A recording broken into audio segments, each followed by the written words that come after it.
Well, here I am this morning on Galleywood Common. I've just come up that path through the wooded area of Galleywood Common and looking for a subject really. And you know, it's quite a wide expanse of common land there. You've got Bar and Hall to the left, but this small little track runs to Wood Farm. And if we walk a little bit further up here, all of a sudden the open gateway reveals a lovely old farmhouse, wood farm with farm buildings, and rather like this one, rather like the look of that. I will obviously bring the buildings closer in, but one or two horses in the field may be useful. A little bit of cloud work. It's a lovely day, so let's set my gear up. Okay, well there's the drawing. First thing you need to do when you're looking at this sort of subject is to put a sky on and really set the scene. We do have lovely clouds this morning, so I intend to depict those. Going to use a cobalt blue to start. I've actually not damped the sky at all as I normally do, because I'm going straight in with the paint basically to try and capture these lovely rolling clouds that are wisping across the sky. We're going to have, well, the light is more or less from the left. There is some smaller clouds in the lower part. Now when you paint a sky like this, it does need to be kept, the clouds need to be kept very damp, because that's the ideal thing to try and get the shapes of these clouds. There we are. Now I'm going to put in the grey undersides, a bit of light red into that. Actually, I'm going to put in ultramarine with that to get these warm grey undersides to the clouds. And they are undersides, so we'll put them there, we'll put them there, put it there, a bit there like that, a bit there like that, a little bit more in that area there. Don't want to overcomplicate these clouds, but do want to try and achieve the real effect of what I can see this morning. So that's looking quite good. Yeah, quite happy with that. That's got the undersides, and then just clean the brush, and all you do with a little yellow and a damp brush, you just draw up some of that paint up in to soften the undersides of those clouds.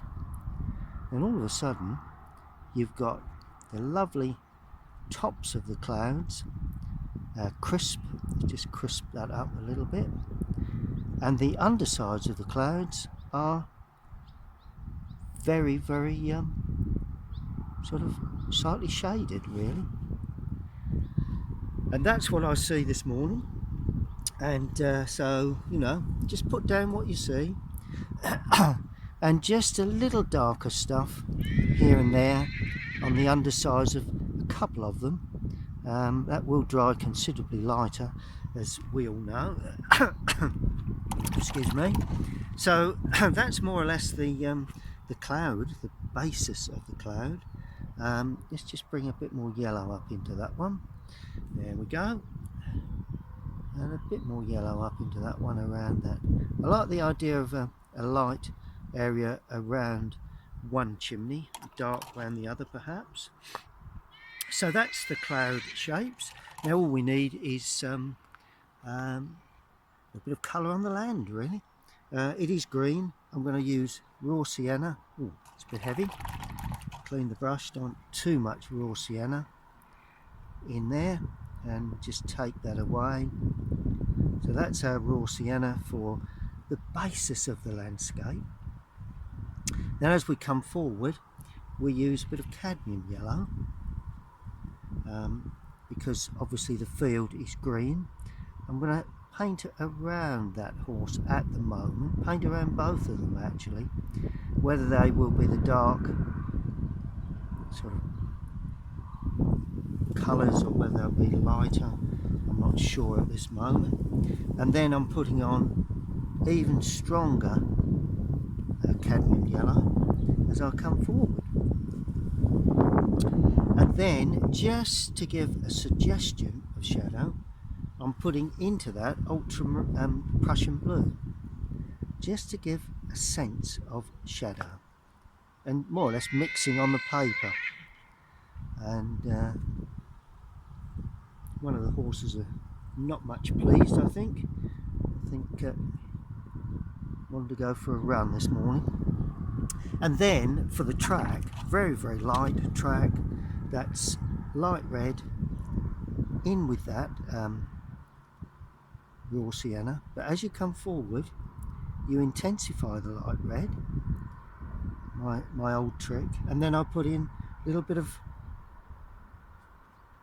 rose madder or alizarin crimson. That's what I use these days.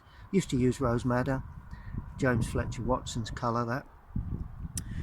And that's all you need to do for the first part of this lovely scene. I'll just pan up so you can see the cloud formations I've tried to achieve. I always try and pick up the mood of the day, and I think you can see the clouds how they are, and that's the way I've elected to paint them this morning.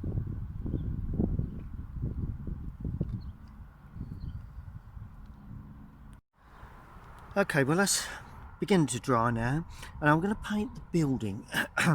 The sun is on there now. It's going in and out today due to the fair weather cloud that we have. So let's look at painting the main building, that one there. Now the roof, very much a light red colour, so I'm just going to go in with light red. Quite dark at the top, so quite a strong light red, even with a touch of ultramarine to start. For the top of the roof, a reasonable colour onto that, so that's quite a nice red tile roof colour. And then as I head down, just to ring the changes, I'm going to drop in raw sienna, and that'll lighten that up and give it a little bit of lift it a bit, give it a bit of life.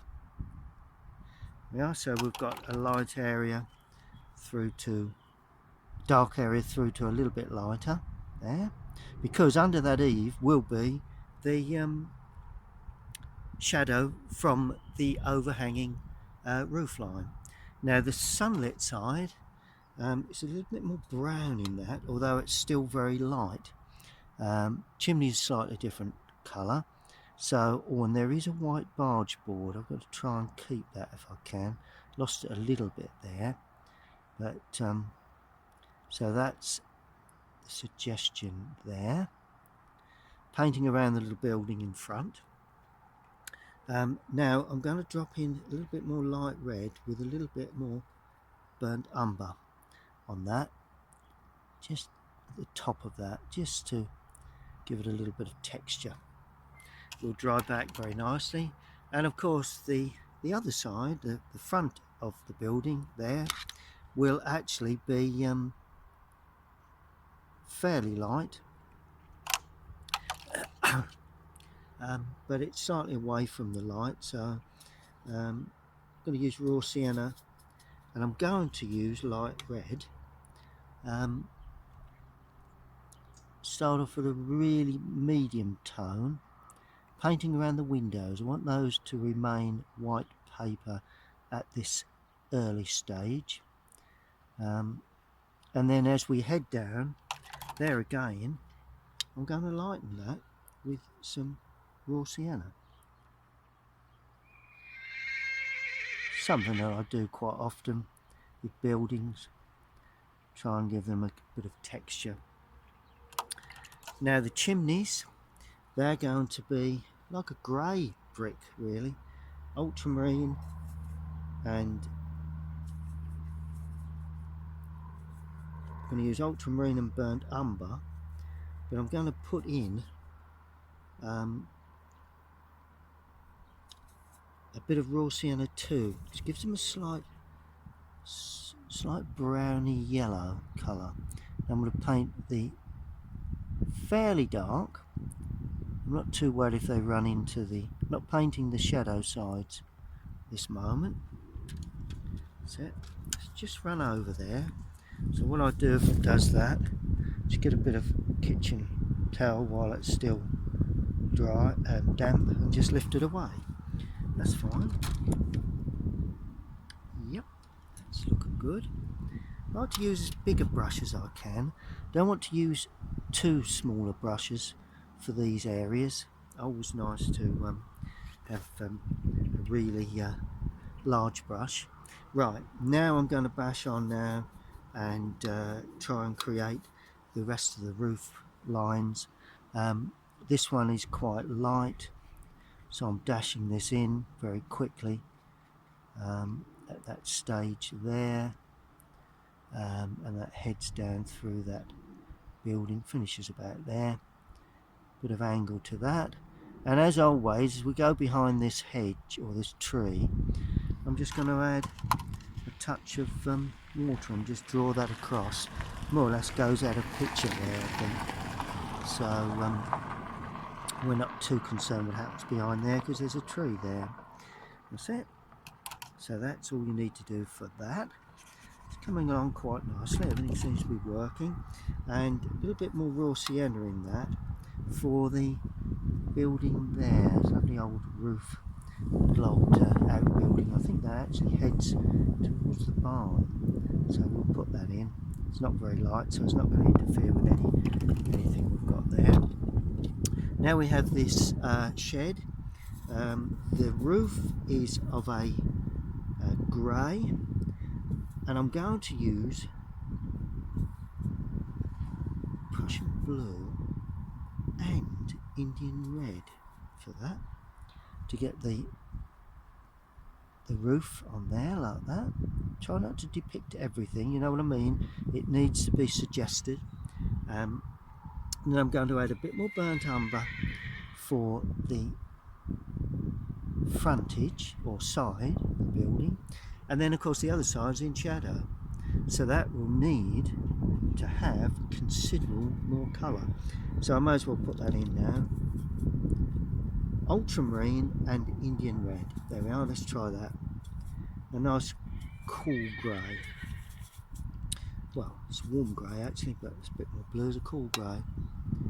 So all we need to do then is to just paint that in, gable end of that shed. Whether we will need a bit more colour onto that, I'm not sure. Later, a bit more shadow. I'm not too concerned with that.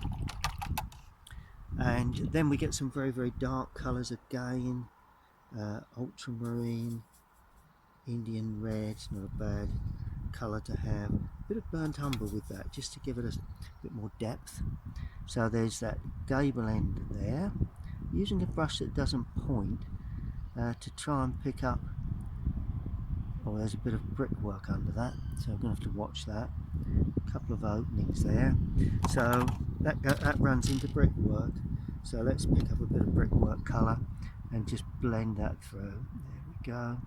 Bit of brickwork there, and all of a sudden it's brickwork into boardwork. And here we go again, similar colours for the dark fascia on that part of the building there, and there's another one there. There we are. Good. Let's allow that to dry.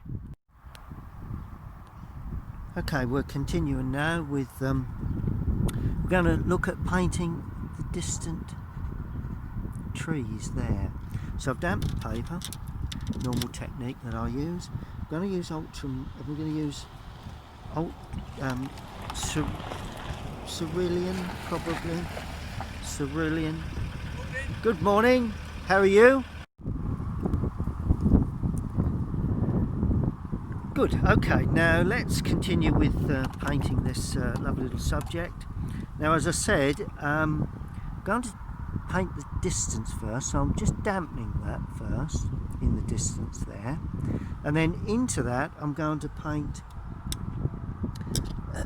the distant greens. Now that side of the building, I'm going to make it quite dark, although the green is going to be ultramarine with raw sienna, which won't give me a brilliant green, but it will give me quite a dark green, which is what I'm looking for, like a grey green. And I'll paint up into that, and it'll actually pick up the side of that building, the corner of the roof there. See the way it's bleeding up into that damp paint. That will give me that ultimate feel of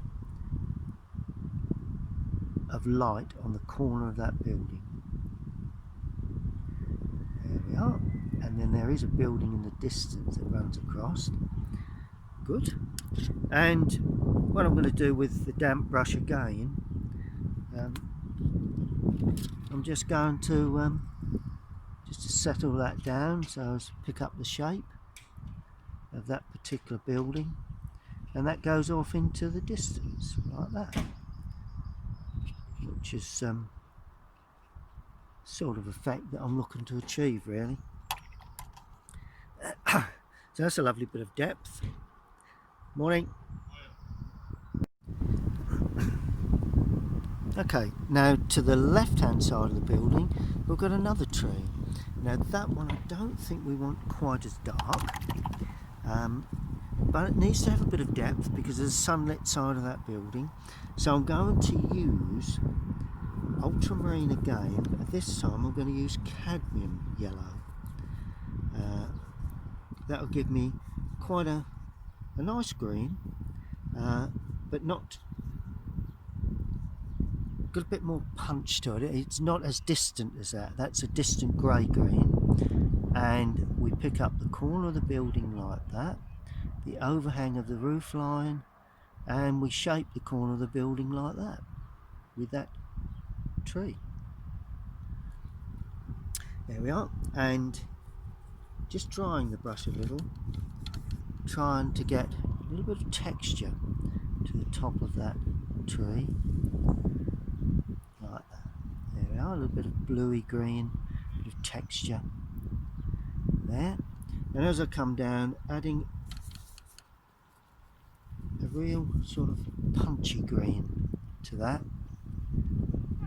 which is down the corner there, and actually picks up the corner of that building, and just adding a bit to that as well, just to make that a little bit more local. Good.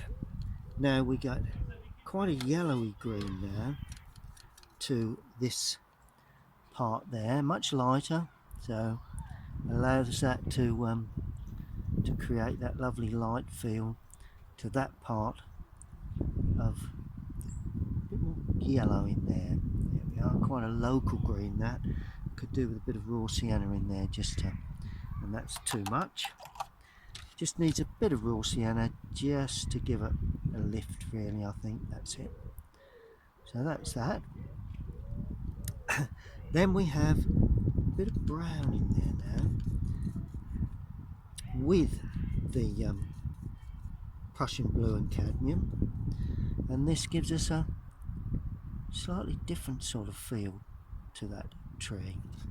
And there again, just break the brush up, and that's quite a light affair compared with, we've got a hedge running along here, and it actually goes down behind the field, so you get a nice bit of depth like that, and a bit more brown, a bit more blue, just to pick up one or two little darker touches within that hedge area there. Shadow sides really of that those trees really. Good. So we'll allow that to dry. Now I'm going to paint the right hand side, picking around those trees. So that's cadmium yellow, a bit of Prussian blue, and these will have a little bit of top to them. In other words, a little bit of shape to the top. That's it. A little brown in there perhaps as we head off behind that building there. Notice the way I try and think about tone as well as colour, because it's always important that you think about the tone of everything rather than purely the colour. If it's just colour, then you lose a bit of the there we are. And just opening up the top of that tree in places. And there's another tree there that's lighter in the foreground. That's why I've left that little area there. And one or two little touches here just before it dries. Goes behind that building. Okay. Good. Now we're going to have a really dark tree on the left, running out of picture. But it will be sort of like two-tone. So we start off with the light, cadmium, and no, we'll use Prussian blue with a bit of burnt sienna and cadmium yellow. So we start off with this, and it's a definite separation to that tree. Blend it further down, and it is, you know, it's got a bit of height to it. Now it's also got a bit of a depth of colour too. So we paint that like that, we pull that across, and that overhangs there. And in the lower area it gets exceptionally dark. We'll pick that up as we go along. Prussian, burnt sienna,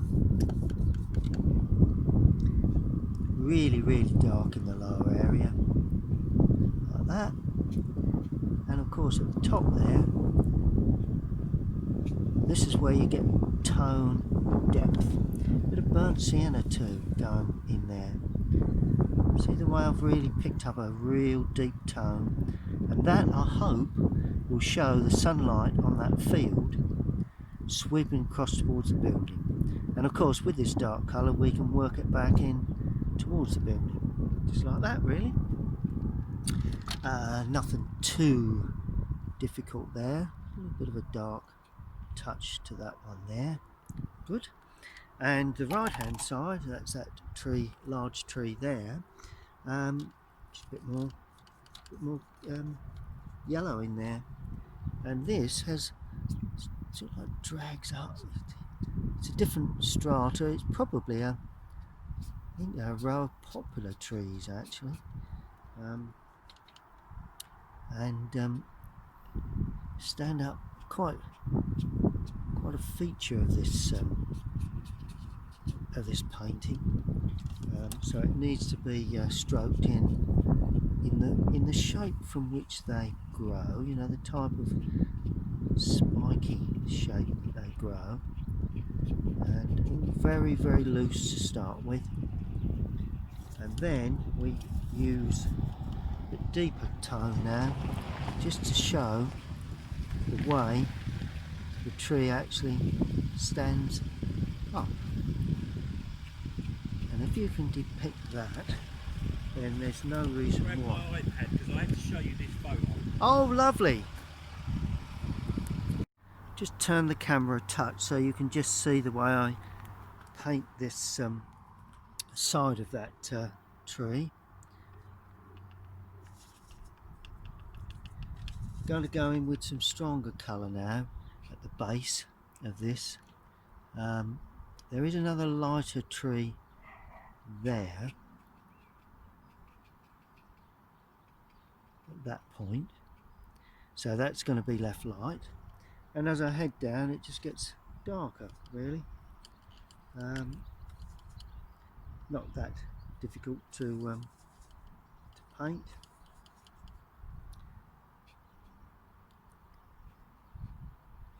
Just drag some of that darkness in there like that, and nice and dark, and that's the edge of the tree that stands in front. And a bit more burnt umber, burnt sienna, shall we? Give a bit of warmth right in that lower area there. Love to have good solid colour, just gives the impression of trunks and what have you in that lower area. Good, so that's pretty successful. Come around just a little bit with the camera just to balance the scene up. Good. Now I'm just going to concentrate on the trees in front of those buildings, starting with that one there. It's quite an open affair, so it's going to be going to use ultramarine for this one with cadmium, but we're going to keep quite a bit of ultramarine to make it sort of like a bit open. There you go, and by having that lighter area left, you can see benefit, actually see through the build, through that tree, and then we get more denser sort of trees using slightly different colours. Got a nice sort of dense tree there that's quite dark around that area, which is always useful, and that's also quite open to start with, like that. Lots of hedging and trees around that area, but it seems to fit the scene quite nicely. And then use a bit of burnt sienna then to paint in a little bit of the lower area, the little bit of trunk work, a little bit of hedging area there that stands in front of that, a little bit in front of that. We then have a hedge which is quite light that runs, well, I'm painting it light, it's actually darker than this, from the front of the building right the way through, gradually tapers and goes down the back of the hill. And you can just blend that in. There we go. A little bit of depth in colour at that point there. Depth to that building. There is a bit of hedging there. Good, so that's that. Not much more to it really. This is where we pull it all together. So I'm using Prussian blue with burnt umber for the windows, and I'm only suggesting the glazing. Notice how I'm just suggesting that glazing, not actually painting it to any great degree, just suggestion. It's a glazed door, funny enough. Well, I presume it's a door, could be a window. Good. Then I'm going to use more burnt umber and paint in. There is just a little bit of some posts, a bit of picket fencing there, just suggested that. Then with the same colour, I'm then going to draw in these posts. Now we've got to just watch the perspective of this, because they're more or less the same height, but as they come towards us they get considerably longer. So we've got to keep them pretty much the same height, but make them longer. So really hold, so you've got similar perspective. And same here, bit of post work there. I'm not counting them, as I said before, we just put them in as and how they appear, just like that. There we are, that's all you need. Good, that's coming along extremely well.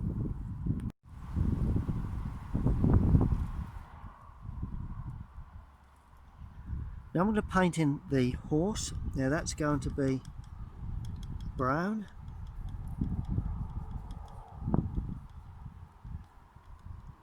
Let's put a dark brown horse in here, like that. Just a bit more water required.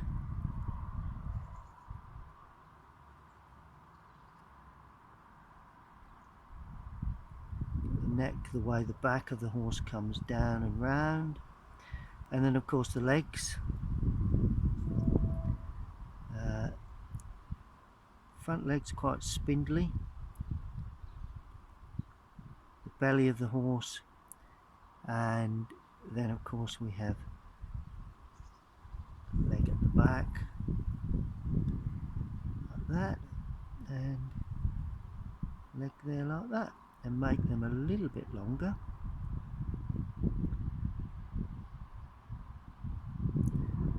The face, a bit of white on the face, there we go, and tail just hanging down like that. The other one is going to be a white horse, so we'll put a bit of grey on the tail and varying bits and bobs like that. Let's just pick up a bit of grey, bit of blue, bit of brown, a bit more blue to make it grey, and the tail coming down. That one will be in shadow.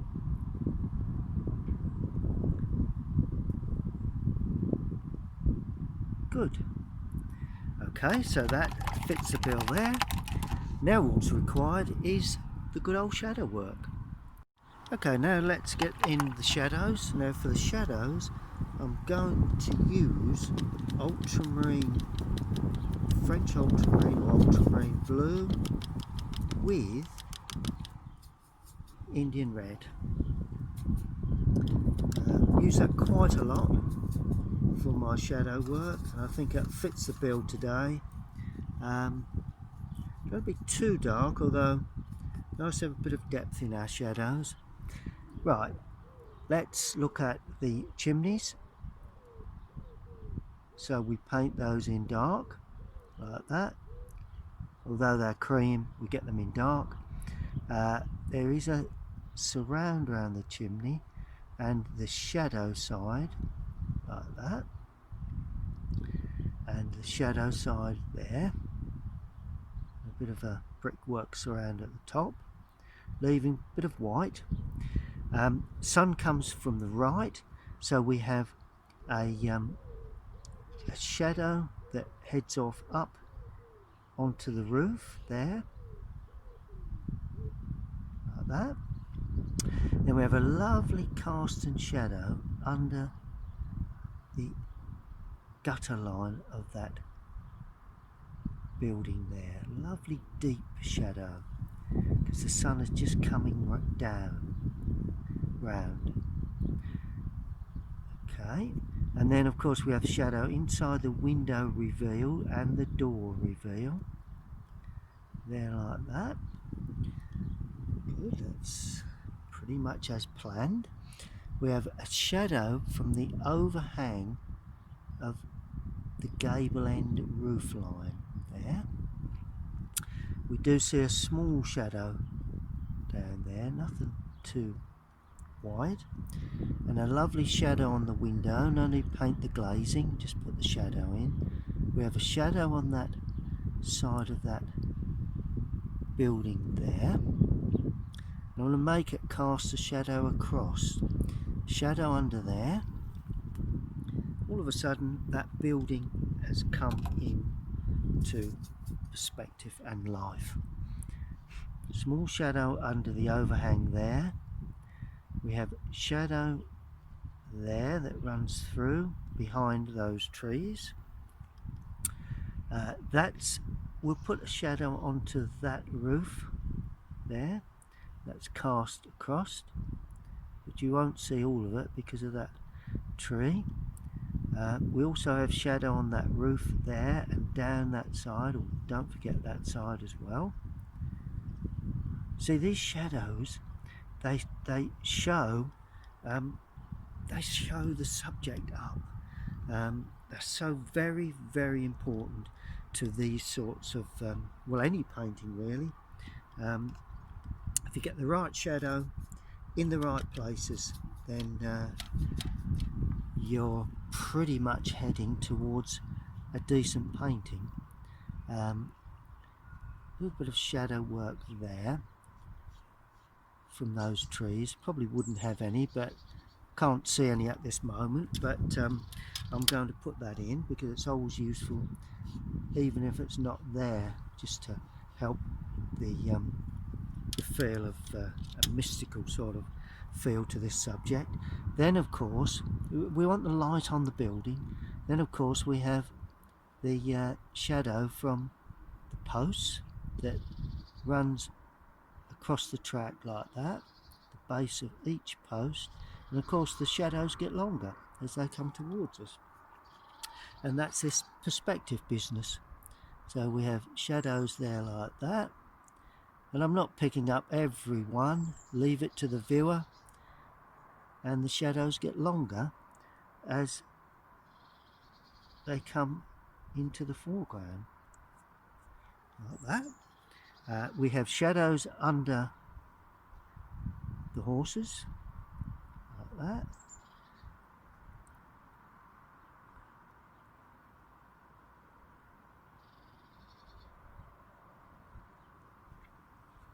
Bit of shadow down that side, bit of shadow underneath that one.